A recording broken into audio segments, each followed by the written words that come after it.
ಈ ವರ್ಷ ನಮಗೆ ವರಮಹಾಲಕ್ಷ್ಮಿ ವ್ರತ ಆಗಸ್ಟ್ 8ನೇ ತಾರೀಕು ಶ್ರಾವಣ ಮಾಸ 3ನೇ ಶುಕ್ರವಾರ ಬರ್ತಾ ಇದೆ.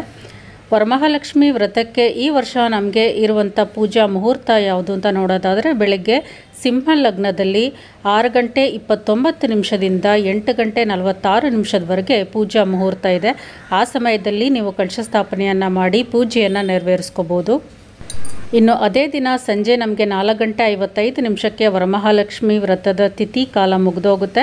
ಆದ್ದರಿಂದ ನೀವು ಸಂಜೆ 5:30 ಮೇಲೆ ವ್ರತವನ್ನು ಆಚರಿಸಿದ್ರೆ ನಿಮಗೆ ಆ ದಿನದ ಫಲ ಅನ್ನೋದು ಸಿಗೋದಿಲ್ಲ. ಇನ್ನು ಆವತ್ತು ನಮಗೆ ವ್ರತ ಆಚರಣೆ ಮಾಡೋದಕ್ಕೆ ಸಾಧ್ಯ ಆಗಲಿಲ್ಲ, ಮುಂದಿನ ವಾರ ಮಾಡ್ಬೋದಾ ಅಂತ ಕೇಳಿದ್ರೆ, ವರಮಹಾಲಕ್ಷ್ಮಿ ವ್ರತ ನಿಮಗೆ ಶ್ರಾವಣ ಮಾಸದಲ್ಲಿ ಒಂದೇ ಶುಕ್ರವಾರ ಬರೋದು. ಬೇರೆ ಶುಕ್ರವಾರಗಳಲ್ಲಿ ಮಾಡಿದ್ರೆ ವರಮಹಾಲಕ್ಷ್ಮಿ ವ್ರತದ ಮುಹೂರ್ತ ನಿಮಗೆ ಸಿಗೋದಿಲ್ಲ. ಅದು ಕೇವಲ ಶ್ರಾವಣ ಮಾಸ ಶುಕ್ರವಾರ ಲಕ್ಷ್ಮೀ ಪೂಜೆ ಅಂತ ಅನ್ನಿಸ್ಕೊಳ್ಳುತ್ತೆ.